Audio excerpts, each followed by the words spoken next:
Alors samedi, la coordination rurale menait une action coup de poing, une trentaine d'exploitants, 5 engins, des agriculteurs qui ont notamment déversé du lisier sur une agence de la Dépêche du Midi. 22h30, la situation se tend, plusieurs agents de police braquent leurs armes sur un agriculteur au volant du tracteur pour qu'il arrête son véhicule. C'est cette scène qui vous a tous choqués. Oui, c'était lunaire, totalement.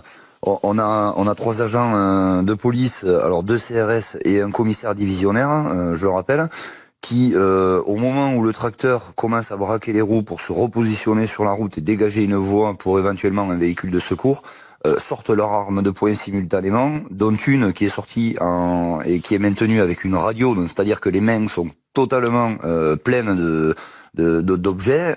Si jamais la radio glisse ou quoi que ce soit, le coup de feu peut partir.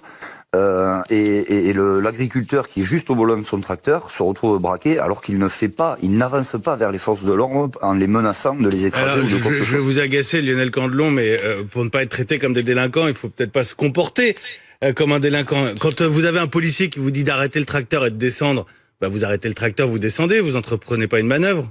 Alors quand vous êtes dans une cabine de tracteur déjà et que vous êtes 3 personnes dans la cabine de tracteur, que le policier est à 15 mètres avec un moteur allumé et avec des lampes aveuglantes vers vous, vous entendez pas forcément les sommations. Pardon, je le redis, ils sont 3 policiers à sortir leurs armes en même temps. J'ai pas le protocole exact, mais c'est pas le geste d'un policier qui fait du zèle dans son coin. Ils sont 3 à avoir le même geste en même temps. Clairement, ils se sont sentis menacés, Lionel Candelon.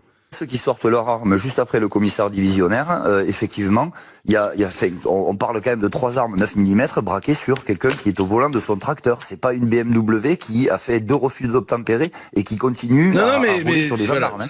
Et Lionel Candelon, vous disiez le tracteur ne fonçait pas. Personne ne dit qu'il fonçait, il disait qu'il avançait. Mais la police a constaté que le tracteur avançait en direction des forces de l'ordre. Ils se sont sentis en danger côté agriculteur. On explique qu'il tournait juste les roues, en l'occurrence, ce qui peut être impressionnant, une roue de tracteur, bon pourquoi pas. Selon le ministère de l'Intérieur, l'intervention s'est faite dans le respect du cadre légal. Idem pour les autorités du département.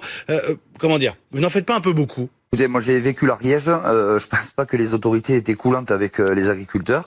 On a pris un millier de grenades sans sommation, sans rien. On a 3 blessés parmi les agriculteurs de l'Ariège le 11 décembre, je le rappelle. Donc ce qui s'est passé à Auch ce week-end avec une sortie d'armes est totalement inadmissible. Inadmissible. Il n'y avait pas mise en danger de la vie des policiers. Il n'y avait pas de tracteur qui fonçait sur un véhicule de police comme ça a pu se passer dans la Vienne il y a quelques jours. On a discuté avec des colonels de gendarmerie qui ont vu les vidéos. On a discuté avec des cadres des autorités publiques d'autres départements qui ont vu les vidéos et tous nous disent que la sortie d'armes est totalement illégitime.